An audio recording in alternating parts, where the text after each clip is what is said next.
ओम नमो भगवते वासुदेवाय। ओम नमो भगवते वासुदेवाय। ओम नमो भगवते वासुदेवाय। ओम अज्ञानतिमिरान्धस्य ज्ञानाञ्जनशलाकया चक्षुरुन्मिलितं येन तस्मै श्रीगुरुवे नमः। श्रीचैतन्यमनोभीष्टं स्थापितं येन भूतले स्वयं रूप कदा मह्यं ददाति स्वपदान्तिकं। जय श्री कृष्ण चैतन्य प्रभु नित्यानंद श्री अद्वैत गदाधर श्रीवासादि गौर भक्तवृंद। हरे कृष्णा कृष्ण कृष्ण हरे हरे, हरे राम राम राम हरे हरे। श्रील प्रभुपाद की जय। आप सभी का बहुत स्वागत है फ्राइडे प्रोग्राम में।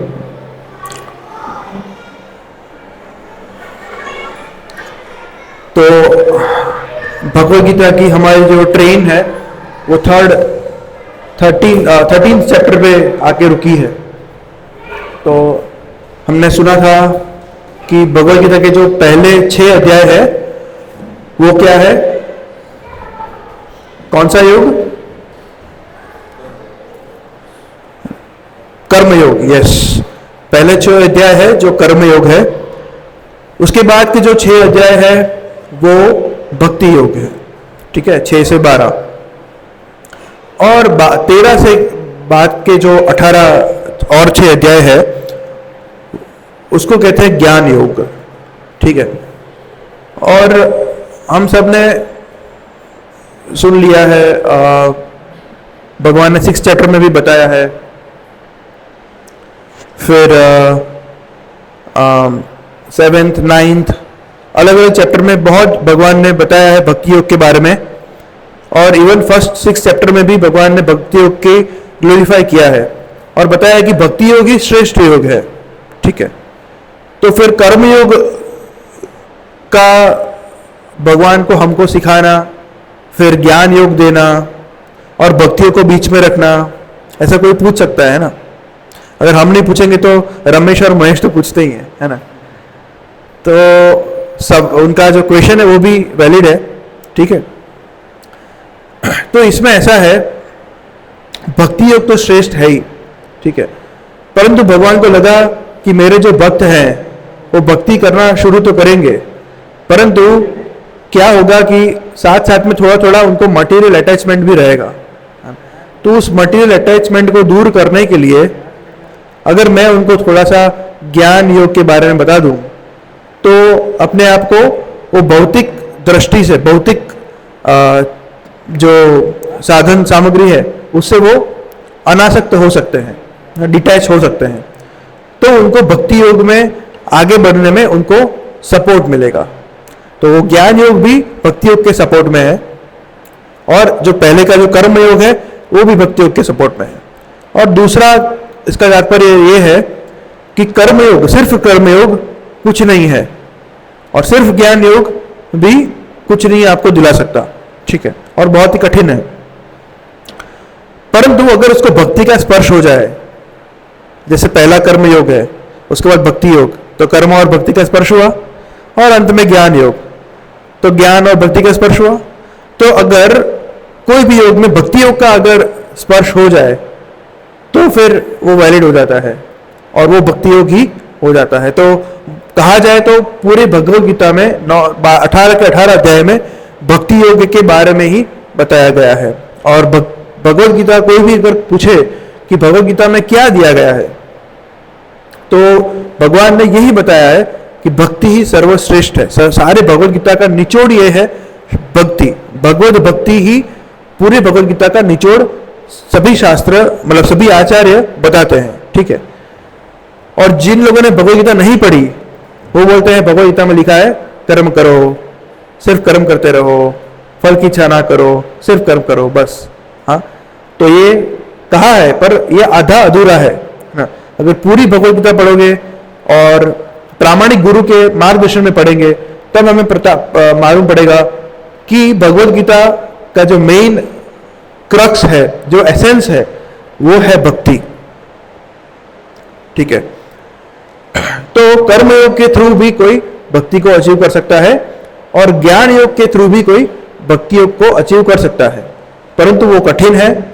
और किसी को डायरेक्ट भक्तों के संग में भक्ति योग का पालन करने को मिलता है, तो रिकमेंडेशन ये है कि लिफ्ट है तो लिफ्ट का यूज करो, है ना, सीढ़ियों से मत चढ़ के जाओ। तो भक्ति योग वो लिफ्ट है ना? क्यों हम कर्मयोग, ज्ञान योग, अष्टांग योग के थ्रू हम भक्ति योग के अंत में पहुंचे। ठीक है, तो इसीलिए भगवान ने ये अलग अलग योग बताए गए हैं। और जब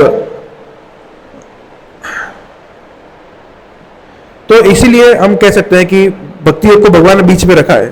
ठीक है, जैसे कि राजा होते हैं वो बीच में होते हैं और आसपास में सब प्रधान और वगैरह होते हैं। ठीक है, तो जो मेन क्रक्स है उसको बीच में रखा जाता है, इसलिए भक्ति योग बीच में है और उसके बाद ज्ञान योग, कर्म योग है। ठीक है, तो ज्ञान योग 13वां चैप्टर से स्टार्ट होता है, 13वां से लेकर 18 योग। इसमें भगवान अर्जुन को ज्ञान के बारे में बताते हैं। तो ये जो चैप्टर है थोड़ा सा टेक्निकल चैप्टर है, it will require some attention, है ना। इट्स काइंड ऑफ बहुत सारे माइनर डिटेल्स है इसमें, अगर नोट्स बना रहे हैं तो बहुत ही अच्छा है ना। और इसको एक बार सुन के फिर से सुन के पढ़ते रहेंगे तब इसको थोड़ा सा हमें धीरे धीरे समझ आएगा। पर एक बार हम अटेंटिवली सुन लेंगे, समझ लेंगे, तो इतना भी डिफिकल्ट नहीं है। ठीक है, तो क्या है ब्रेकडाउन इसका? टोटल छोटा सा चैप्टर है, 35 श्लोक्स। ठीक है, तो जैसे कि ज्यादातर चैप्टर क्वेश्चन से शुरू होते हैं, है ना, वैसे ये भी चैप्टर क्वेश्चन से शुरू होता है। अर्जुन भगवान को क्वेश्चन पूछते हैं, 6 क्वेश्चंस, और वही 6 क्वेश्चंस का जो आंसर भगवान बताते हैं वही पूरा चैप्टर 13 चैप्टर में आता है। ठीक है, 6 क्वेश्चंस का आंसर है चैप्टर 13। तो पहला जो 7 श्लोक है उसमें अर्जुन भगवान को 6 क्वेश्चन पूछते हैं, और उन 6 क्वेश्चन में से हाँ बोलो बोलो।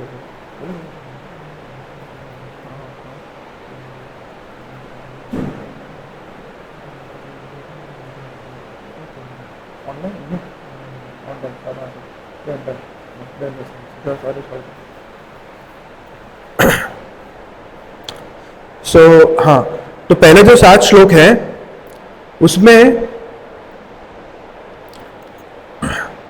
6 क्वेश्चंस पूछ रहे हैं अर्जुन, और उसके 3 क्वेश्चन के आंसर भगवान दे रहे हैं। उसके बाद के श्लोक का 8 से 12 तक भगवान बाकी के जो क्वेश्चंस है उसके बारे में बताते हैं। फिर 13 से 19 है, उसमें भी एक क्वेश्चन का आंसर दिया जा रहा है, और 20 से 26 उसमें और 2 क्वेश्चन के आंसर दिए जा रहे हैं, और अंत में 27 से 35 उसमें ज्ञान चक्षु, तो पूरा चैप्टर का निचोड़ क्या है वो बता रहे हैं। ठीक है, तो बहुत ही इंटरेस्टिंग चैप्टर है और बहुत ही अच्छा चैप्टर है। मैं जब इसको पढ़ रहा था तो मुझे लगा कि कोई ऐसा कह सकता है कि भक्ति योग इंपॉर्टेंट है, हमें समझ आ गया भक्ति योग, हमें ज्ञान योग में कोई जाने का जरूरत नहीं है, पर ये बहुत जरूरी है। अगर इसको हम अच्छे से पढ़ लेंगे और अच्छे से हम अपने जीवन में उसको असिमिलेट करेंगे तो हमें भक्ति में काफी सपोर्ट मिलेगा, काफी। और मेन जो सपोर्ट है कि हम भक्ति भी करते हैं और थोड़ा थोड़ा इंद्रिय भोग भी करते हैं, तो वो इंद्रिय तृप्ति और भौतिक दुनियावी जो चीज वस्तुएं हैं उसमें हमारा इंटरेस्ट कम हो जाएगा जब ये ज्ञान योग को हम अच्छे से सीखेंगे, पढ़ेंगे। ठीक है, तो पहला श्लोक अर्जुन बताते हैं, उसके बाद सारा जो पूरा चैप्टर है भगवान कहेंगे। अर्जुन उवाच प्रकृतिम पुरुषम चैव क्षेत्रम क्षेत्रज्ञमेव च एतद्वेदितुमिच्छामि न्यायम ज्ञानम ज्ञेयम च केशव। अर्जुन पूछते हैं, हे कृष्ण, मैं प्रकृति एवं पुरुष, क्षेत्र एवं क्षेत्रज्ञ तथा ज्ञान एवं ज्ञेय के विषय में जानने का इच्छुक हूं। हो गए 6 क्वेश्चन। कौन सा हुआ? प्रकृति पुरुष, प्रकृति पुरुषम चैव क्षेत्रम क्षेत्रज्ञ एव च। प्रकृति कौन है, पुरुष कौन है, क्षेत्र कौन है, क्षेत्रज्ञ कौन है, और ज्ञान क्या है और ज्ञेय क्या है। ठीक है, प्रकृति क्या है तो हम डिटेल में भगवान आंसर देंगे। तो प्रकृति आपको पता है, प्रकृति प्रकृति है। ठीक है, इस चैप्टर का टाइटल ही है प्रकृति। ठीक है, दूसरा पुरुष, पुरुष कौन है। ठीक है, फिर क्षेत्र क्या है, क्षेत्र मीन्स, क्षेत्र का मीनिंग क्या हो सकता है, sorry area, area, field, right, field. क्षेत्रज्ञ वो क्या होता है, सॉरी क्षेत्र को जानने वाला, फील्ड को जानने वाला। सही है, आपका संस्कृत सही है, आप लोगों को आता है थोड़ा थोड़ा, नाइस। ज्ञान क्या है, नॉलेज, ज्ञान। ठीक है, और ज्ञेय, ज्ञेय क्या है, ज्ञेय क्या हो सकता है, व्हाट इज ज्ञेय। जैसे क्षेत्र क्षेत्रज्ञ है, वैसे ज्ञान ज्ञेय है। ज्ञान को जानने वाला नहीं है, नहीं नहीं, ज्ञान और ज्ञेय, ज्ञान मतलब नॉलेज या प्रोसेस ऑफ नॉलेज, ज्ञेय मतलब किसको जानने के लिए ये ज्ञान प्राप्त कर रहे हैं, जानने लायक कौन है, object of knowledge. Object of knowledge English है, मतलब जानने लायक कौन है, वो ज्ञेय है ना।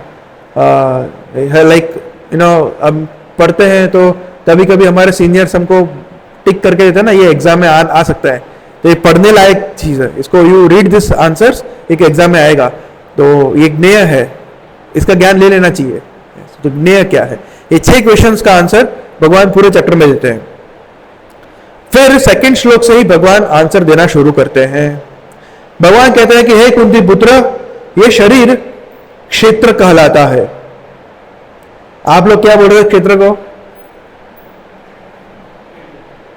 एरिया, है ना, तो आप भी गलत नहीं हो। भगवान कहते हैं ये शरीर क्षेत्र है और इस क्षेत्र को जानने वाला क्षेत्रज्ञ है। ठीक है, तो हमें सबको पता है कि जो बद्ध जीव है, हमारे मेरे आपके जैसे, वो संसार में बद्ध है, 3 गुणों से बद्ध है, प्रकृति से बद्ध है, इस शरीर में भी बद्ध है। हम सब लोग जीव हैं और ये शरीर हम नहीं है। तो और वो हमें शरीर ये किस तरह प्राप्त होता है, क्योंकि हमें भौतिक प्रकृति पर अपना प्रभुत्व जमाना है, हम इसीलिए यहाँ पे भेजे गए हैं, है ना। हम भगवान के धाम में थे, परंतु भगवान को हमने बोला कि आप अकेले भगवान कैसे हो सकते हो, मैं भी भगवान हो सकता हूं। तो भगवान ने बोला ठीक है, जाओ आप भी भगवान होके दिखाओ। तो इसलिए हम सब की मेंटालिटी ऐसी है, लॉर्डिंग ओवर मटीरियल नेचर, प्रकृति पर प्रभुत्व जमाना, हम सबकी मेंटालिटी ऐसी है। और हम आसपास देख भी सकते हैं, सभी लोगों को ऐसी इच्छा होती है कि हम किसी ना किसी तरह से प्रकृति पर अपना प्रभुत्व जमाए। ठीक है, डैम बांधना, कृत्रिम बारिश लाना, कुछ भी करके प्रकृति में इतनी छेड़खानी करना, है ना। क्या बोलते हैं उसको, फार्मिंग में बहुत कुछ हो सकता है। फिर 2 जनीन को अलग, लाइक पपीता है, ऊपर से पपीता लगेगा पर अंदर से टेस्ट आएगा तरबूज का, है ना। Genetics, we are doing so many things, हम ट्राई कर रहे हैं कि जो हो सके तो जितना हम भगवान बन जाए, है ना। हम ट्राई कर रहे हैं कि जन्म मृत्यु जरा व्याधि को अवॉइड कर पाए। अभी रिसेंटली न्यूज सुना था ना, चाइना में या कहीं पे ऐसे स्टडी हो रहा है कि उस स्टडी का अगर वो सफल हो जाती है तो हम सब अमर बन सकते हैं। तो जन्म मृत्यु को रोकने का बहुत प्रयास कर रहे हैं, फिर भी कोविड आ जाता है, हमारे पास कोई आंसर नहीं रहते हैं, है ना। हम जरा को रोकने का बहुत ट्राई करते हैं, है ना। Plastic surgery, silicon surgery, blackening सब करते हैं, है ना। और व्याधि रोग के लिए जितना हो सके जितना वैक्सीन ट्राई कर रहे हैं।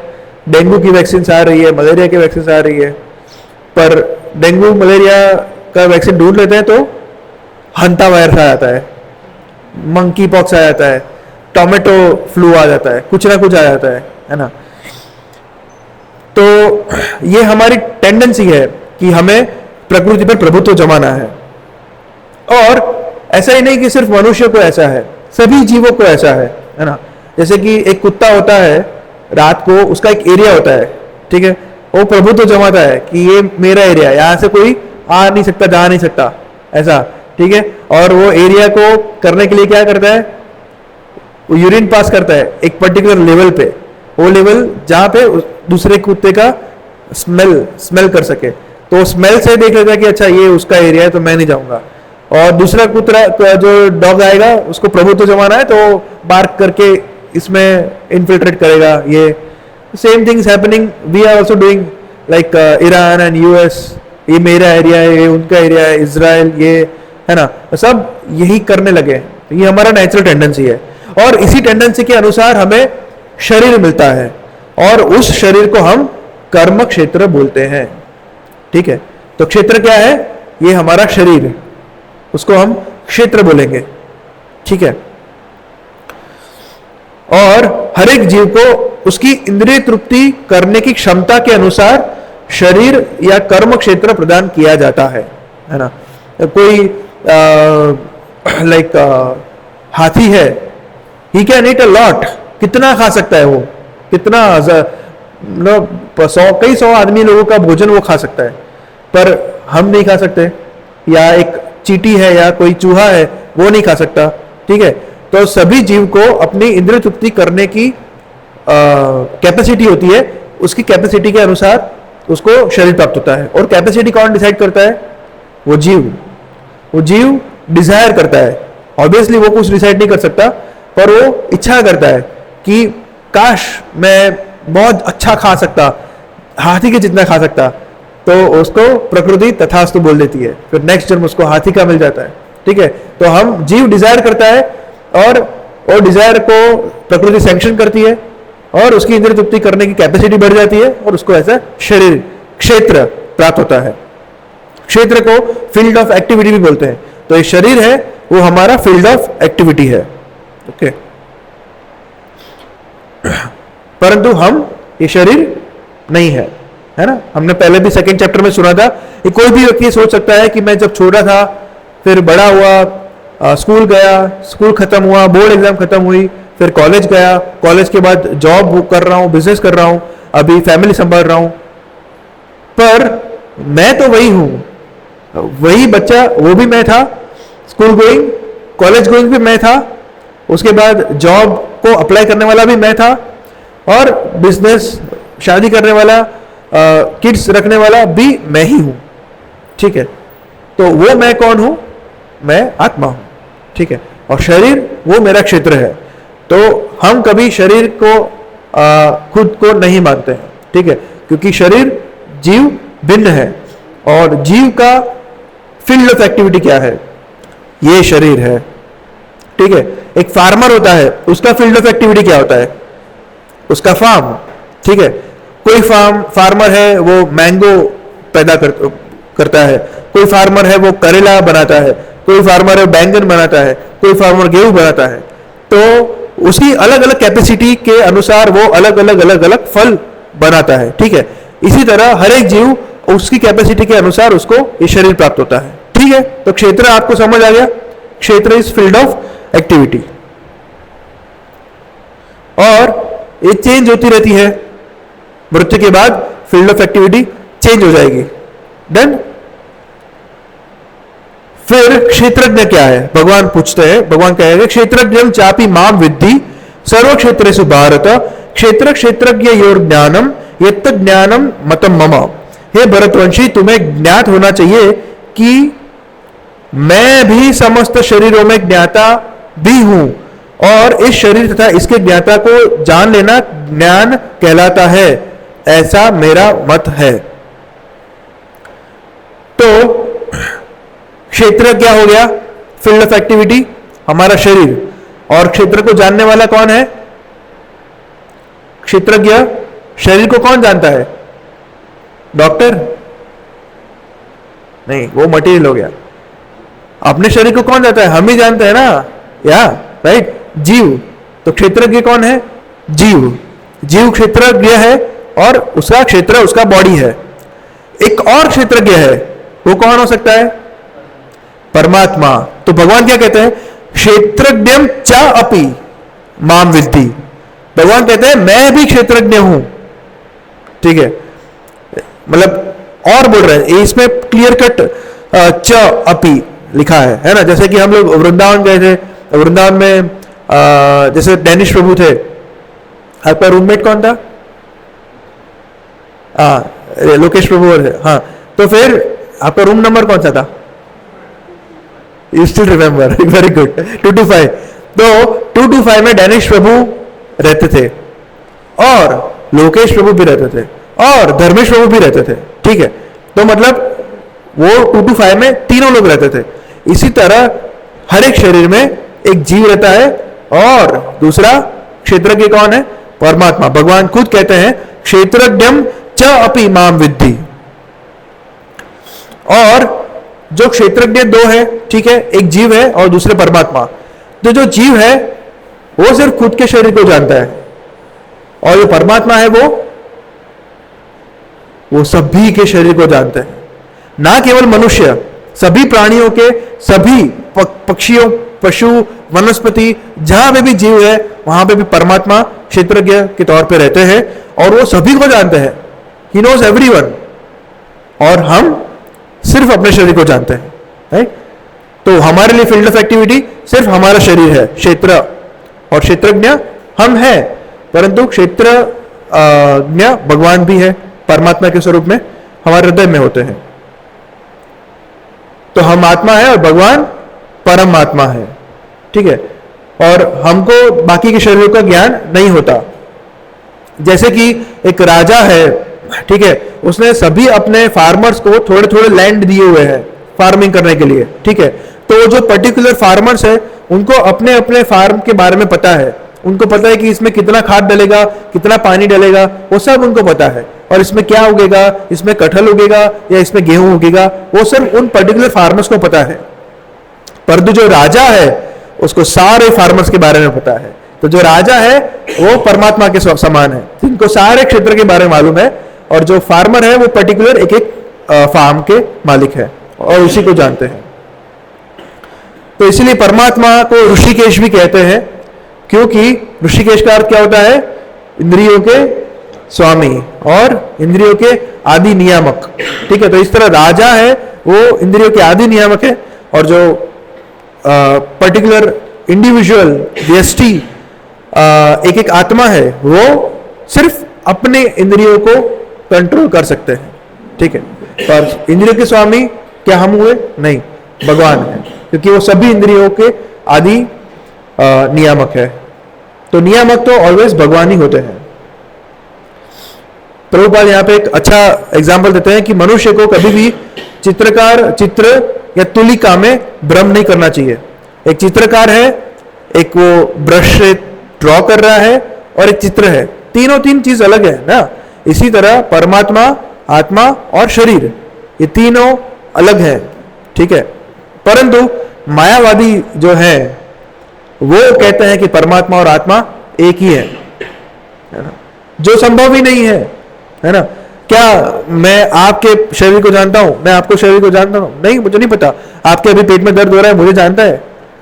आपके पेट में दर्द हो रहा है, मुझे पता है अभी नहीं हो रहा है। क्या नहीं हो रहा है? ठीक हो गया, नहीं सीधा। पर भगवान को पता है, परमात्मा मेरे हृदय में भी है, आपके हृदय में भी है, तो वो सब देखते हैं, उनको सब पता है, राइट।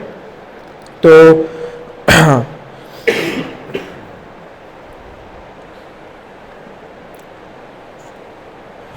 तो ये च शब्द श्रील बलदेव विद्याभूषण जी है वो भी कहते हैं कि ये च शब्द बहुत इंपॉर्टेंट है।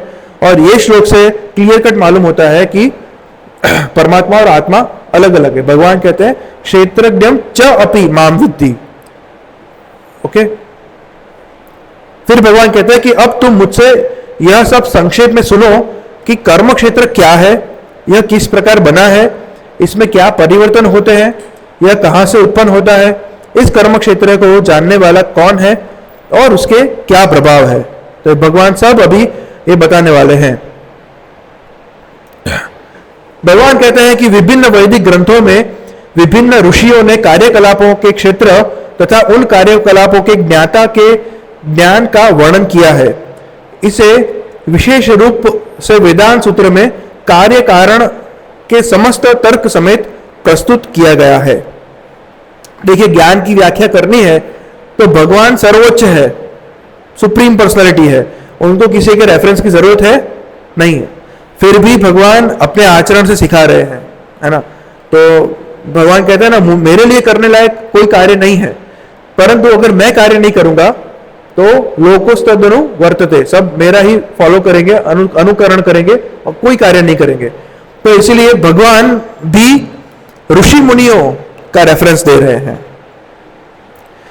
और कहते हैं कि व्यासदेव ने वेदांत सूत्र में व्याख्या की है। व्यासदेव के पिता कौन थे? पराशर मुनि। उन्होंने भी कहा है कि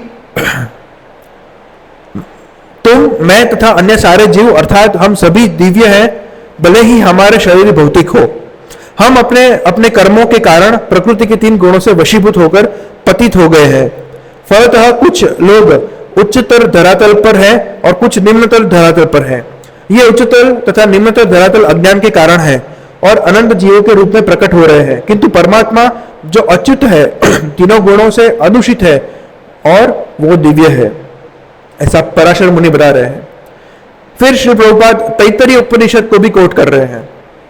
देखिए, ये श्रीमद् भागवतम, भगवद गीता के जितने भी तात्पर्य हैं वो हमेशा हमें कहा जाता है कि इसका तात्पर्य पढ़ने का बहुत इंपॉर्टेंट है। क्यों?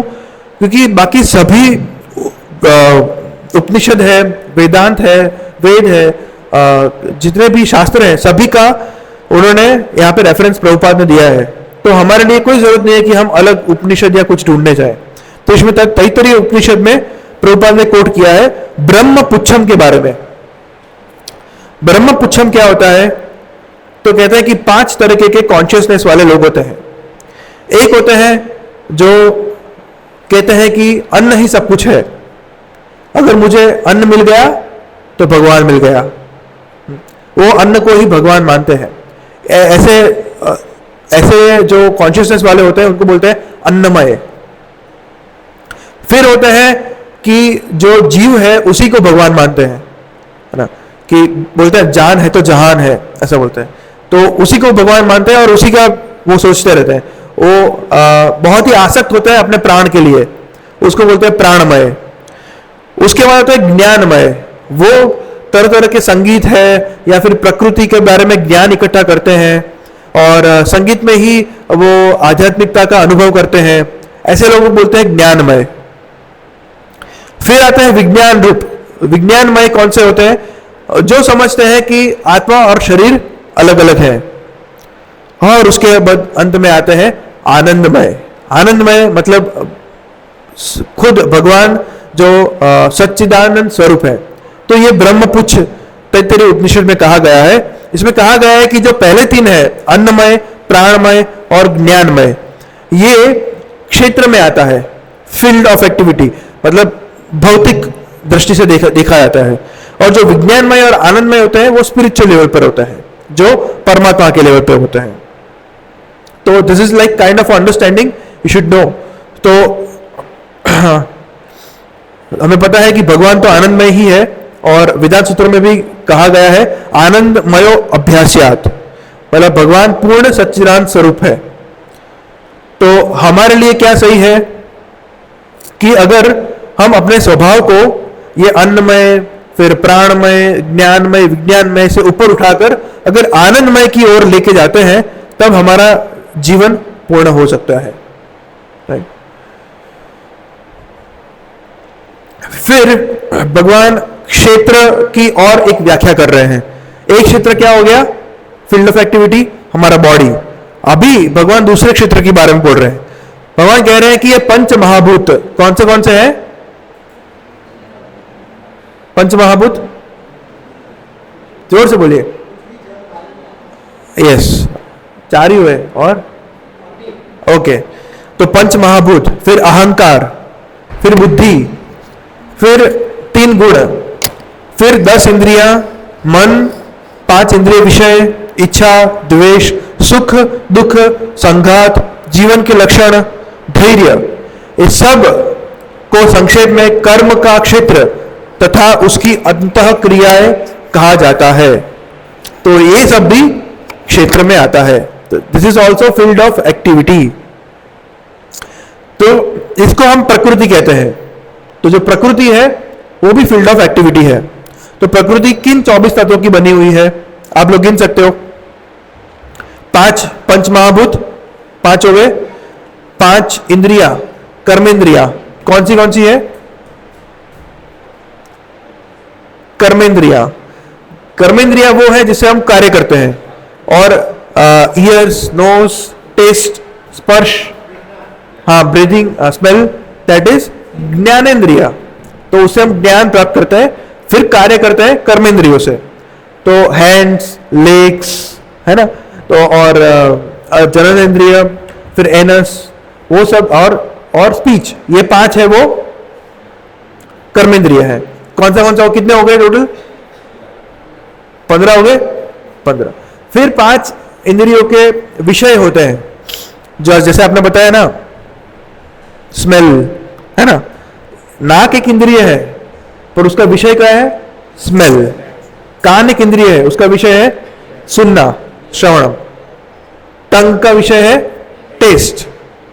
स्किन का विषय है स्पर्श। और क्या रह गया? आइस का विषय है दृश्य, दृष्टि। तो 5 विषय हो गए। कितने हो टोटल? 20 हो गए। 20 हो गए। अभी सबसे बड़ा राजा कौन है इंद्रियों का? मन। तो मन को 11वीं इंद्रिय भी बोली जाती है। तो कितने हो गए? 21। फिर बुद्धि और अहंकार, तो कितने हो गए? 23। और प्रधान, प्रधान मतलब मेड ऑफ 3 गुण, सत्व, रजस, तमस। तो ये 24 तत्वों में सब आ जाता है। और हमारा शरीर यही 24 तत्वों की अभिव्यक्ति है। और इसको भी कहा जाता है फील्ड ऑफ एक्टिविटी, क्षेत्र, है ना। तो क्षेत्र की व्याख्या हम और बढ़ाते जा रहे हैं, भगवान और कहते जा रहे हैं। सॉरी, यस, एक्सपांशन हो रहा है। क्षेत्र, कार्य क्षेत्र। और ये जो 24 तत्व है उसके अंदर अंदर जो ट्रांसफॉर्मेशन होता रहता है, उससे क्या प्राप्त होता है? इच्छा, द्वेष, सुख, दुख, उसकी जब विकार आते हैं, उसको वो सभी अभिव्यक्ति आती है, तो वो विकार को भी क्षेत्र में ही गिना जाता है। ओके। तो हम सबको पता है शरीर 6 प्रकार के ट्रांसफॉर्मेशंस में से निकलता है। कौन से? शरीर जन्म लेता है, फिर बढ़ता है, फिर मेंटेन होता है, फिर रिप्रोडक्शन करता है, फिर जीर्ण होता है, फिर मृत्यु होता है। तो टोटल 6 ट्रांसफॉर्मेशन शरीर के ऐसे होते रहते हैं। या तो ये अब तक का जो हुआ वो भगवान ने 2 क्वेश्चन के आंसर दिए। कौन से? क्षेत्र और क्षेत्रज्ञ। क्षेत्र क्या है? शरीर और क्या अभी बताया ना, क्षेत्रज्ञ प्रकृति, 24 तत्वों की बनी हुई प्रकृति, वो पूरा क्षेत्र है, फील्ड ऑफ एक्टिविटी। और क्षेत्रज्ञ कौन है? जीव और परमात्मा, ये दोनों क्षेत्रज्ञ है। ठीक है। तो अभी भगवान 8 से 12 श्लोक है, एक साथ प्रभुपाद जी ने इसका ट्रांसलेशन किया है। और इसमें भगवान ज्ञान के बारे में बताएंगे। ज्ञान क्या है और प्रोसेस ऑफ ज्ञान क्या है, प्रोसेस ऑफ नॉलेज, जिससे हम ज्ञेय तक पहुंच पाएंगे। ठीक है। तो ये बहुत इंपॉर्टेंट है। ये जो है ना, ये 8, 9, 10, 11, 12 5 श्लोक है। 5 श्लोक में मिलके भगवान ने 20 क्वालिटीज बताई है, 20 अलग अलग क्वालिटीज। उसको हमें अगर अपने शरीर में जीवन में कल्टीवेट करेंगे तो हम ज्ञेय को जान पाएंगे। ठीक है, हम सुनेंगे। 9 बज गए ऑलरेडी। ओके, हम थोड़ा सा फास्ट जाएंगे। चलो, सबसे पहला क्वालिटी है विनम्रता। तो ज्ञान का शुरुआत ही होता है विनम्रता। ठीक है। नदी कहां से कहां बहती है? ऊपर से नीचे। पानी कहां से बहता है? ज्यादा पानी से कम पानी में। तो अगर मने બધું आवड़े छे ऐसा होगा तो ज्ञान हम पर आ सकता है, ज्ञान हमारे दिमाग में घुसेगा ही नहीं, है ना। हम ज्ञान लेने के लिए रेडी नहीं है ना। जब हम बोलेंगे, खुद चैतन्य महाप्रभु बोल रहे थे वो जब काशी में से हरिनाम करके निकल रहे थे तो सब लोग उनको बोल रहे थे कि ये सिर्फ इनको सिर्फ हरे कृष्ण ही आता है और कुछ आता नहीं है। महाप्रभु ने क्या बोला, नहीं मुझे सब आता है। नहीं, उन्होंने कुछ नहीं बोला। उन्होंने बोला कि गुरु मोहे मूर्ख देखी। गुरु ने मुझे बोला कि तुम मूर्ख हो, तुम यही कर सकते हो, तुम यही करो, है ना। तो जब हम अपने आप को इतना नीच समझेंगे और इतना विनम्र भाव से होंगे कि हमें कुछ नहीं पता, तब जाके खाली हो जाएगा। जब खाली होगा तब ज्ञान आ पाएगा। जैसे कि एक बार एक मृदंग सिखा रहे थे एक प्रभु, उनके पास 2 जन आए और एक जन से उन्होंने इंटरव्यू लिया कि उन्होंने पूछा कि तुम्हें कितना मृदंग आता है। तो बोला कि मुझे फास्ट ताल आता है, स्लो ताल आता है, ये ताल आता है, वो अलग अलग मीडियम ताल सब आता है। तो ठीक है, तो कितना फीस है? तो बोला कि आपको दिन के आपको 200 रुपये देना है। ठीक है। फिर दूसरे व्यक्ति आया, उसने उसको पूछा कि आपको क्या आता है मृदंग में? तो बोला मुझे कुछ भी नहीं आता, एक मृदंग का एम भी नहीं आता, एक टप्पू कुछ भी नहीं आता, पर मुझे सीखना है, इच्छा है मेरी। तो बोलो ठीक है, फीस कितनी है? तो पहले वाला भी वहीं पे था और उसको बोला कि आपके 100 रुपये लगेंगे। तो पहले वाला बोला मुझे तो इतना सब कुछ आता है, आपको थोड़ा सा फिनिशिंग करना है और मेरे 200 रुपये ले रहे हो, आप इनके 100 रुपये ले रहे हो। तो वो जो प्लेयर था उन्होंने बताया कि देखो वो पूरा खाली है और उसमें मैं जो भरूंगा वो इजीली भर जाएगा, और आप भरे हुए हो, उसमें सही है गलत है क्या है वो मुझे देखना पड़ेगा, निकालना पड़ेगा, और उसमें थोड़ा मेहनत लगेगा, इसलिए आपके थोड़े पैसे ज्यादा है। तो कहने का तात्पर्य ये है कि विनम्रता बहुत इंपॉर्टेंट है। जब हम अपने आप को विनम्र समझेंगे तभी हम ज्ञान प्राप्त कर पाएंगे।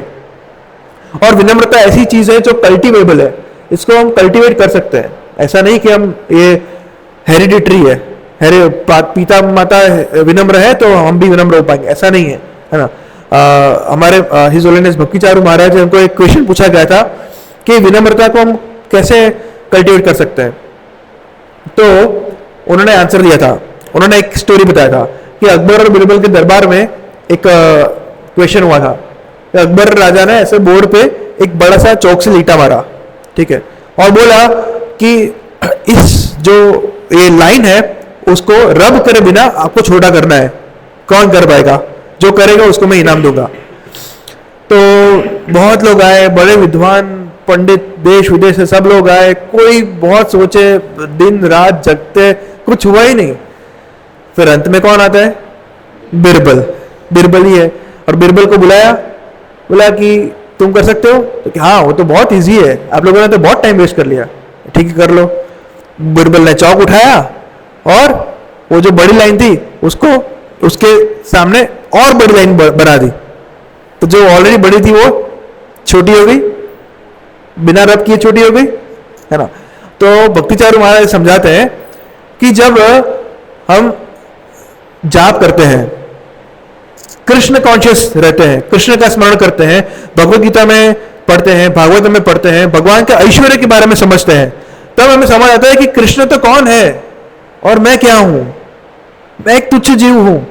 कृष्ण तो क्या, हम अपने आचार्य को जब सुनते हैं, हम अपने अभी वृंदावन जाके हम गोस्वामी को मिलके आए जो रोज गोवर्धन परिक्रमा करते थे। हम एक दिन में कहां से कहां हो गए, किसी को गिर गया, कोई कर भी नहीं पाया, कोई रिक्शा में बैठ गया, है ना।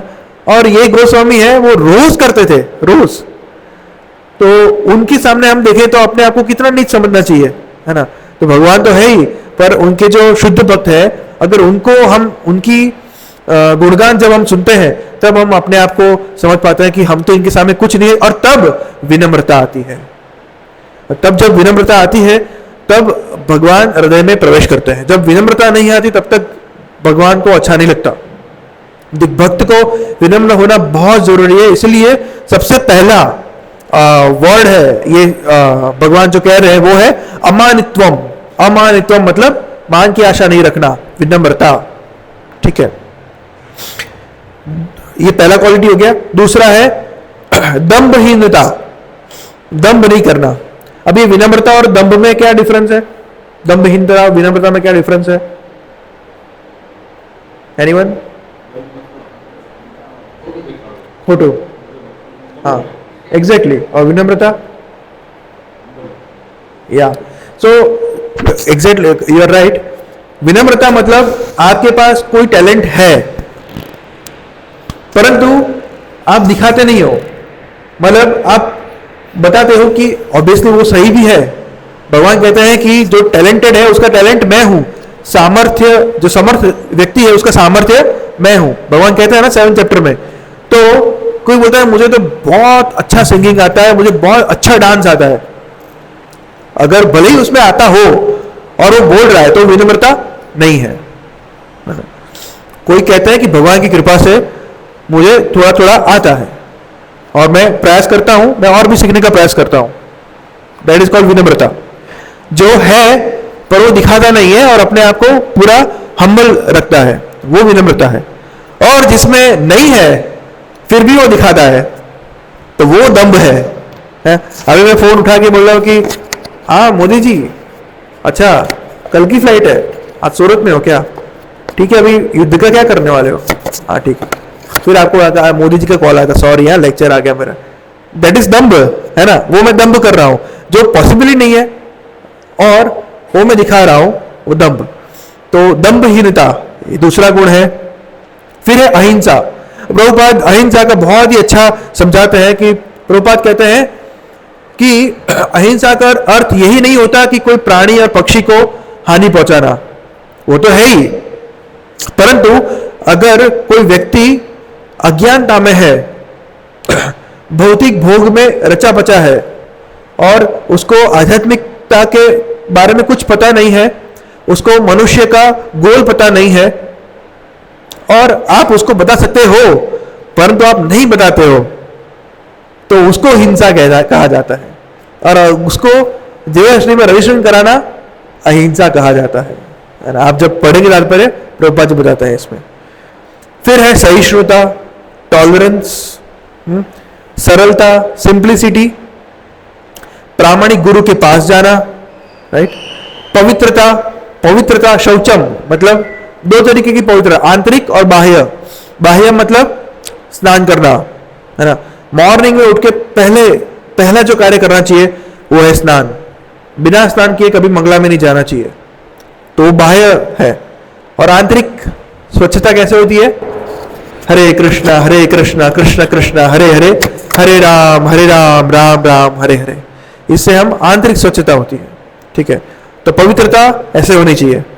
फिर है अहंकार का अभाव। फिर है स्थिरता। डेली इतना 4 राउंड्स करूंगा तो करूंगा, 8 राउंड्स करूंगा तो करूंगा। कभी हम पूछते हैं कि कितना चैंटिंग करते हो, तो 8-10 हो जाता है। 8-10 नहीं। स्थिरता मतलब स्टेडीनेस, इतना तो इतना मैं करता ही हूं, दैट इज ट्रू, है ना, कमिटमेंट। फिर है आत्म संयम, इंद्रिय निग्रह, है ना, कंट्रोल, इंद्रिय को कंट्रोल करना। फिर इंद्रिय तृप्ति के विषयों का परित्याग करना। फिर है जन्म मृत्यु, वृद्धावस्था और रोग के दोषों की अनुभूति, जान लेना कि जन्म मृत्यु जरा व्याधि सबसे बड़े समस्या है।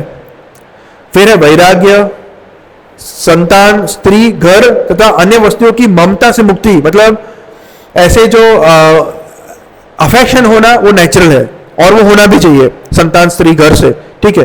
पर ओवर अटैचमेंट है, आसक्ति, वो गलत है, ठीक है। फिर अच्छी तथा बुरी घटनाओं के प्रति समभाव, अच्छा भी हो जाए बुरा भी हो जाए, आई विल रिमेन स्टेबल, ठीक है। फिर भगवान कहते हैं मेरे प्रति निरंतर अनन्य भक्ति, तो ये बहुत इंपॉर्टेंट है। भगवान कहते हैं मई च अनन्य योगेन भक्ति अव्यभिचारिणी। तो प्रभुपाद इसमें तात्पर्य में कहते हैं कि ये जो बाकी के 19 गुण हैं, अगर उन 19 गुणों का आप फॉलो कर रहे हैं परंतु मेरे प्रति अनन्य भक्ति उसको फॉलो नहीं कर रहे, तो उस 19 गुणों का कोई मोल नहीं है। और अगर आप सिर्फ एक गुण को फॉलो कर रहे हैं, मेरे प्रति अनन्य भक्ति, अगर वो आप करेंगे तो बाकी के 19 गुण आप में आसानी से आ जाएंगे। तो दिस टू एंड फ्रो। और है आत्म साक्षात्कार की महत्ता को स्वीकारना।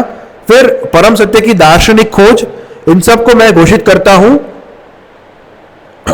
इन सबको मैं ज्ञान घोषित करता हूं। तो ये 20 जो अलग अलग क्वालिटीज हैं उसको कहा जाता है ज्ञान। और ये 20 क्वालिटीज को जब हम अपने जीवन में लाते हैं तब हम ज्ञेय को समझ पाएंगे, ठीक है। और भगवान ये भी कहता है कि इसके अतिरिक्त जो भी है वो सब अज्ञान है। तो ये 20 क्वालिटीज बहुत इंपॉर्टेंट है। ये सब श्लोक भी हो सके तो कंठस्थ करना चाहिए, और ये क्वालिटीज को भी हमें देखते रहना चाहिए कि क्वालिटीज क्या है, ये 20 क्वालिटीज जो भगवान बता रहे हैं। और इस 20 क्वालिटीज को हम कल्टिवेट करते करते करते ही भगवान को आपके हृदय में, हमारे हृदय में हम उनको स्थान दे सकते हैं। ओके, तो अभी ज्ञान के बारे में हो गया।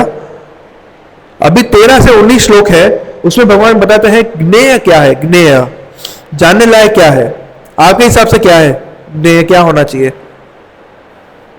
व्हाट इज ज्ञेय?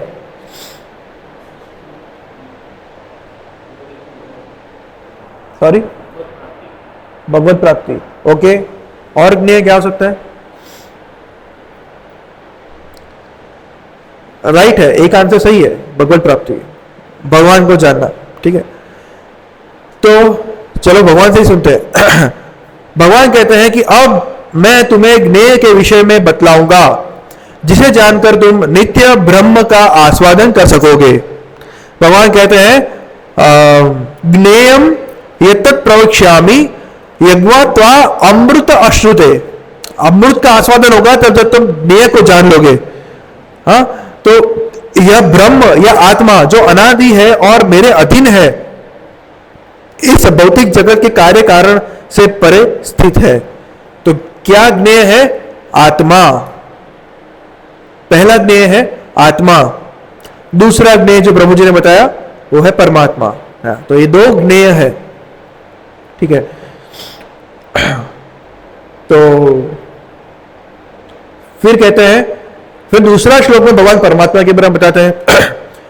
वो कहते हैं कि उनके हाथ, पांव, आंखें, सिर तथा मुंह तथा उनके कान सर्वत्र है। इस प्रकार परमात्मा सभी वस्तुओं में व्याप्त होकर अवस्थित है ना। तो हमारे हाथ, पांव, मुंह सीमित है, पर परमात्मा के हाथ, पांव, मुंह सभी जगह पे है ना। वो सभी अपना हाथ, पांव, मुंह लंबा कर सकते हैं। वो गोलोक धाम में भी बैठ सकते हैं, और हम यहाँ पे जो भी भगवान को भोग लगाए वो अपना हाथ लंबा करके ले सकते हैं। He can do that। वो करते ही हैं। द्रौपदी को जब चीर हरण हो रहा था तब वस्त्र भी भगवान ने दूर से दिए थे ना, वो कर सकते हैं। भगवान अपने हाथ, पांव, मुंह, सिर सब कुछ, क्योंकि वो भगवान है और वो हमारे लिए अचिंत्य है, पर परमात्मा ये सब कर सकते हैं जो हम नहीं कर सकते। इसलिए आत्मा और परमात्मा अलग है, अभिन्न है, विभिन्न है, सॉरी। भगवान खुद बहुत दूर है अपने धाम में, फिर भी हमारे हृदय में भी है, ठीक है। तो अगर हम किसी से बात कर रहे हैं और किसी पर गुस्सा करना चाह रहे हैं, तो हमें सोचना चाहिए कि उसके हृदय में भी भगवान है ना। और हम जब कब हम अकेले होते हैं और हम कुछ और अलग विषय के सोचते हैं, तभी भी हमें सोचना चाहिए कि भगवान तो हमारे हृदय में है, हम कभी भी अकेले नहीं है। We are never alone. भगवान हमारे हृदय में ऑलवेज है ना। फिर भगवान कहता है कि परमात्मा समस्त इंद्रियों के मूल स्रोत है, फिर भी वे इंद्रियों से रहित है। वे समस्त जीवों के पालन करता होकर भी अनासक्त है। वे प्रकृति के गुणों से परे है, फिर भी वे भौतिक प्रकृति के समस्त गुणों के स्वामी है। तो भगवान इंद्रिय के मूल स्रोत है, पर उनसे रहित है। मतलब जो हमारी इंद्रियां है, जो आंख, कान, मुंह, जो सभी इंद्रियां है, वो आध्यात्मिक है देखा जाए तो, ठीक है, परंतु उसमें मटेरियल का परत चढ़ा हुआ है। इसलिए हमारी इंद्रिया मटेरियल थोड़ी है, क्योंकि उसमें परत चढ़ी हुई है। भगवान की जो इंद्रिय है वो इससे परे है, उनकी इंद्रिया ऐसी नहीं है। और उनकी इंद्रिया, एक इंद्रिय दूसरी इंद्रिय का कार्य कर सकती है। भगवान को खाने के लिए टंग ही चाहिए ऐसा जरूरी नहीं है, वो आंख से भी खा सकते हैं, पर हमारी इंद्रिया ऐसा नहीं कर सकती है। तो भगवान की इंद्रिय दिव्य है, निर्गुण कहलाती है, और हमारी इंद्रिया जो है वो भौतिक आवरण से बंधी हुई होती है।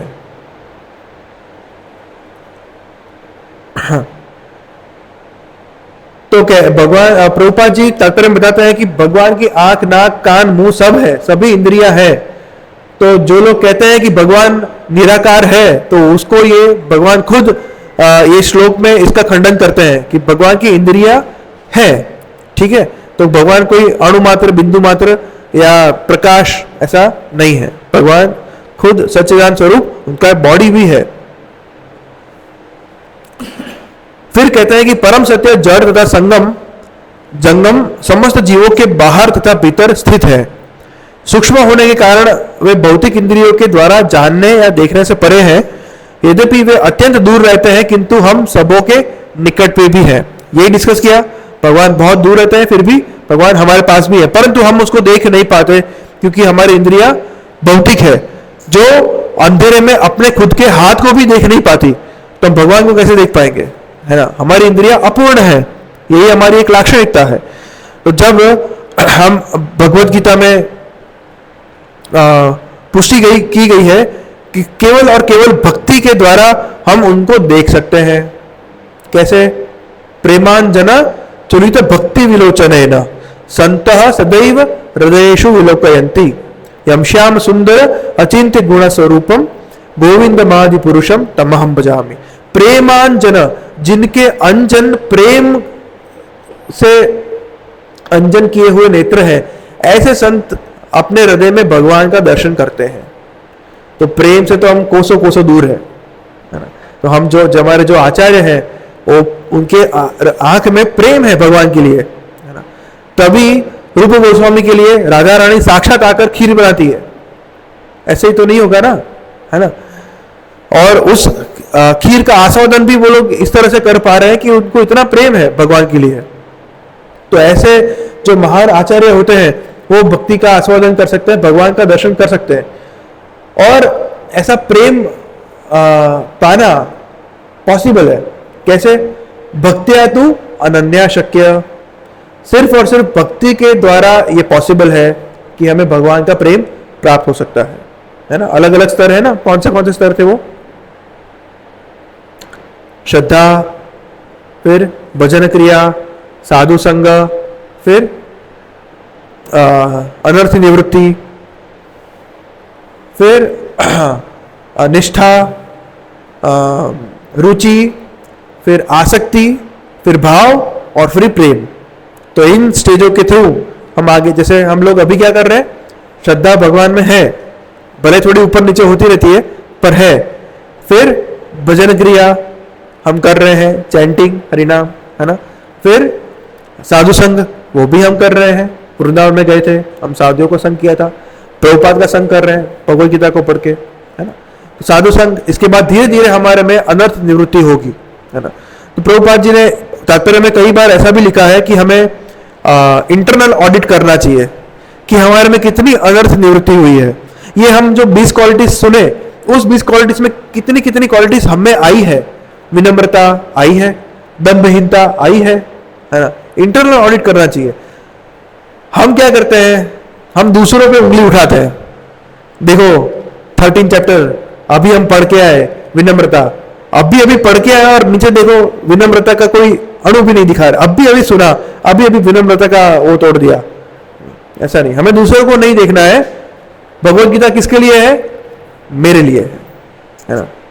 Always think like that. Bhagavad Gita हमारे लिए है और ये मेरे लिए भगवान कह रहे हैं। दूसरे के लिए तो कह ही रहे हैं, पर हमें दूसरों के बारे में देखने की जरूरत नहीं है। तो हमें इंटरनल ऑडिट करते रहना चाहिए। और जो 20 क्वालिटीज है उसमें मैं कितना आगे बढ़ा हूं, है ना। और मुझे भौतिक जो रस रुचि है वो कितनी मेरी कम हो रही है। श्रवणम में मुझे कितना इंटरेस्ट बढ़ रहा है, इसे हम अपना इंटरनल ऑडिट कर सकते हैं। और तब हमें लगता है कि नहीं, I am not yet at par, तो क्या करना चाहिए?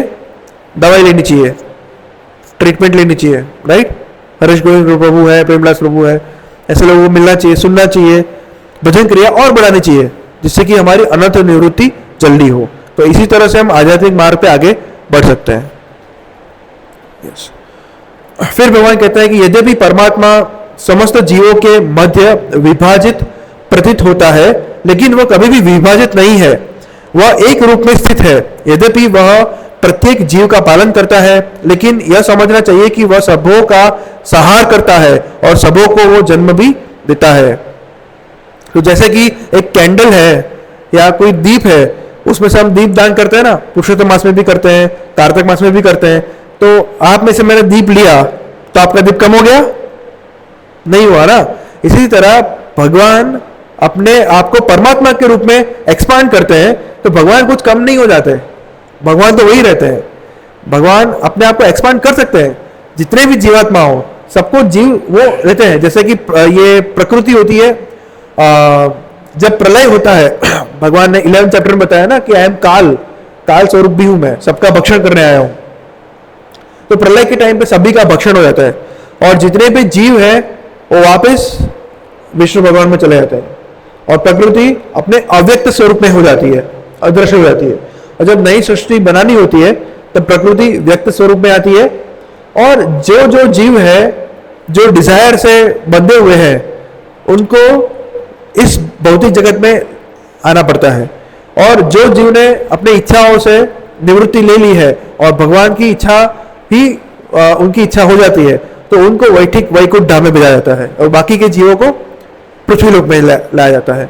और वो भी क्यों कि पृथ्वी लोक में जाके वो लोग सीखे कि यहाँ पे क्या है, जन्म मृत्यु जरा व्याधि है, दुख है। तो वो धीरे धीरे वो आध्यात्मिकता में आगे बढ़े और फिर वो भी अपनी इच्छाओं का त्याग करे और भगवान की इच्छा के अनुसार वर्तन करे। तो इस तरह से ये चक्र है वो चलता रहता है, ये भगवान यहाँ पे कह रहे हैं। फिर कहते हैं कि वे समस्त प्रकाशमान वस्तुओं के प्रकाश स्रोत है, वे भौतिक अंधकार से परे हैं और अगोचर है, वे ज्ञान है, ज्ञेय है और ज्ञान के लक्ष्य है, वे सभी के हृदय में स्थित है। परमात्मा है ना। भगवान को प्रकाश की जरूरत नहीं है, भगवान के धाम को भी टॉरेंट की, सूर्य की, किसी की जरूरत नहीं है। न तद भासते सूर्यो, भगवान अपने धाम के बारे में भगवान गीता में बताते हैं कि मेरे धाम में सूर्य और चंद्र के प्रकाश की जरूरत नहीं है, क्योंकि सूर्य के चंद्र का प्रकाश कहां से आता है? हाँ, बीच में एक स्टेज भूल गया, ब्रह्म ज्योति से। ब्रह्म ज्योति कहां से आती है? वो भगवान के शरीर का प्रकाश है ना। एक प्रभु जी से मैंने सुना था, why we see our sky blue, because it's Krishna's body colour. Krishna's body colour is like blue, that's why we see the sky blue. हमारे एक आचार्य है मध्वाचार्य, तो जब क्लाउड्स आते हैं ना, अभी आ गए ना क्लाउड्स, केरल में आ गए, अभी यहाँ पे भी आएंगे। वो जब क्लाउड्स आ जाते हैं और उसमें जब बिजली का तिनका होता है, तब वो जो कलर होता है और वो उनको देखते थे तो उसमें अष्ट सात्विक विकार आ जाते थे, मतलब वो पूरे जमीन पे लोटपोट हो जाते थे। वो कलर को देख के उनको कृष्ण की याद आती थी और वो शायद हम कभी वो समझ ही नहीं पाएंगे, पर वो भाव में आ जाते थे मध्वाचार्य। और मैंने ये भी सुना है कि जब सनराइज और सनसेट होता है, तब जो एक हल्की सी ऑरेंजिश जो देखते हैं हम लोग लाइन, वो भगवान की आइस का कलर है। जैसे जगन्नाथ जी की आइस का राउंड है ना, रेडिश ऑरेंजिश कलर, वो कलर है, वो हम देख पा रहे हैं। तो ये कलर को देख के हमें क्या समझना चाहिए? जब भी हम आकाश को देखते हैं तब देखना नहीं चाहिए कि भाई क्लाउड्स है कि नहीं, बारिश आएगी कि नहीं, क्या होगा, बहुत गर्मी है, नहीं। यू रिमेंबर कृष्णा, है ना, oh Krishna is also like blue. जब हम अर्ली मॉर्निंग देखते हैं, सन चैंटिंग करते हैं, मंदिर में होते हैं कभी, तो देखते हैं वो फाइन येलो ऑरेंजिश लाइट, तब हम भगवान की आंखों के इसको देखना चाहिए, याद करना चाहिए, है ना। तो इसी से हम कृष्ण कॉन्शियस हो सकते हैं। तो भगवान सबके हृदय में स्थित है। फिर भगवान कहते हैं कि इस प्रकार मैंने, मतलब this is the last shloka of ज्ञान ज्ञेय के बारे में जो बता रहे हैं प्रभु। इस प्रकार मैंने कर्म क्षेत्र मतलब शरीर, ज्ञान और ज्ञेय का संक्षेप में वर्णन किया है। इसे केवल मेरे भक्त ही पूरी तरह समझ सकते हैं और इस तरह मेरे स्वभाव को प्राप्त होते हैं। अगेन एंड अगेन सेम भगवान रिपीट कर रहे हैं, भक्त्या तु अनन्या शक्य मद भक्त एतद विज्ञाय, भक्ति के द्वारा ही भक्त्या माम अभिजानाति, सिर्फ और सिर्फ भक्ति के थ्रू ही मुझे जान सकते हो, है ना। अकेले लगभग भगवान समझ रहे हैं। तो इसको हमें सोचना चाहिए और देखना चाहिए कि भक्ति का कितना इंपॉर्टेंस भगवान ने दिया है। और कोई बोलता है कि भाई कर्म ही है, कर्म ही करो, भगवान ने यही बताया है, तो उनको बोलना चाहिए कि आप भगवत गीता लीजिए, उसको पूरा पढ़िए, फिर मेरे पास आइए कि भगवान भगवत गीता में क्या कह रहे हैं, है ना। भगवान ने सिर्फ और सिर्फ भक्ति का ही गुणगान गाया है भगवत गीता में। अब बाकी के जो श्लोक हैं 20 से 26, वो है प्रकृति के बारे में भगवान आंसर दे रहे हैं। भगवान कहते हैं कि प्रकृति तो जीवों को अनादि समझना चाहिए, उनके विकार तथा गुण प्रकृति जन्य है। मतलब प्रकृति और जीव भी अनादि है, प्रकृति भी अनादि है। जैसे कि प्रलय के टाइम पे प्रकृति अव्यक्त हो जाती है और जब सृष्टि की रचना होती है तब प्रकृति व्यक्त हो जाती है। तो जीव भी अनादि है और प्रकृति भी अनादि है, और जीव और प्रकृति के बीच में इंटरेक्शंस होते रहते हैं। प्रकृति समस्त भौतिक कारणों तथा कार्यों की हेतु कही जाती है और जीव इस संसार में विविध सुख दुख के भोग का कारण कहा जाता है। तो जीव इच्छा करता है और प्रकृति उसको सैंक्शन करती है।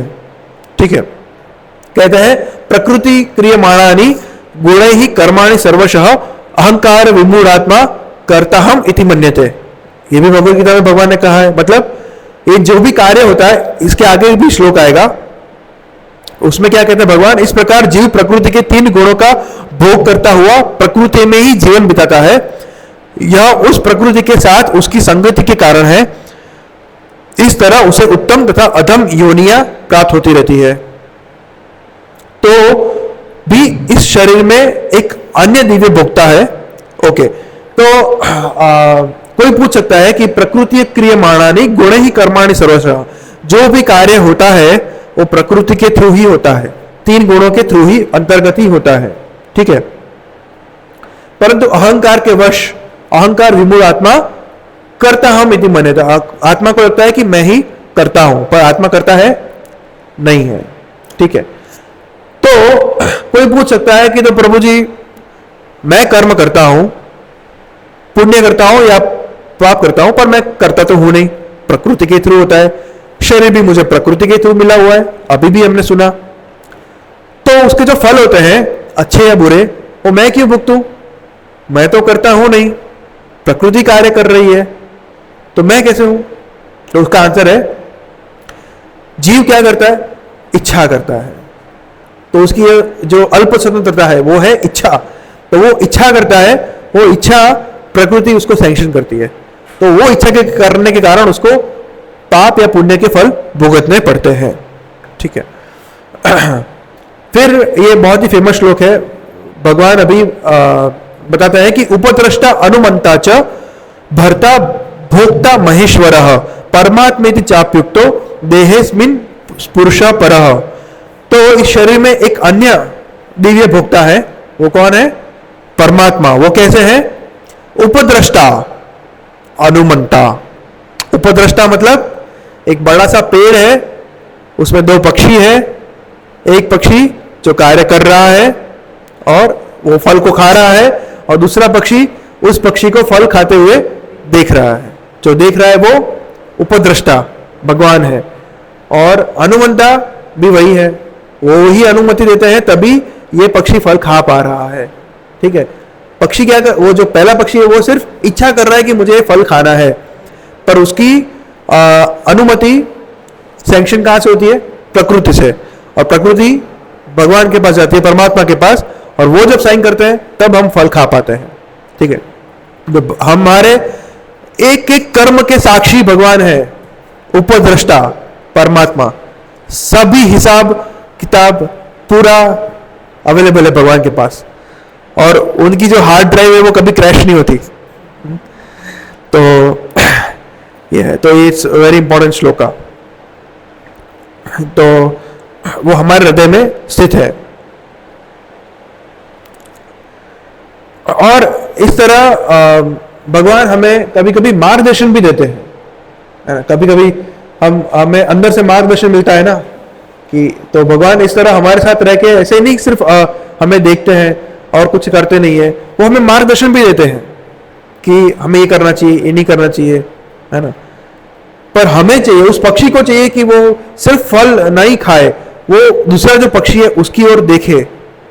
अगर हम उस परमात्मा की ओर देखते हैं तब हमारा जीवन हम सफल बना पाते हैं, है ना। तो हमको वो जीव को चाहिए कि उसके बाजू में उसका जो मित्र बैठा है, जो उसका वाकई में मित्र है। भगवान कहते हैं सूर्यदम सर्वभूता नाम, है ना, ज्ञात्वा माम शांति मृच्छति। और सिर्फ शरीर नहीं, सभी शरीर, एक चींटी से लेके हाथी तक जितने भी वृक्ष हैं, सभी के हृदय में परमात्मा है। और ऐसा नहीं कि वो एक ही शरीर में रहेंगे, जब ये शरीर छूट के दूसरा शरीर में जाएगा तो भगवान हमारे साथ साथ चलते हैं। और कोई हमारे साथ आता है क्या? हमारे माता पिता, हमारे पत्नी, हमारे भाई बहन, हमारे पुत्र पुत्री, कोई हमारे साथ नहीं आता, पर भगवान ही है जो हमारे साथ आते हैं, because he is our best friend, है ना। तो we just have to see towards him, उनको देखना है, वो क्या चाहते हैं, वो हमसे क्या चाहते हैं, वो जानने की कोशिश करनी है गुरु के माध्यम से। जब वो हम जान लेते हैं, हमारा जीवन सक्सेसफुल है।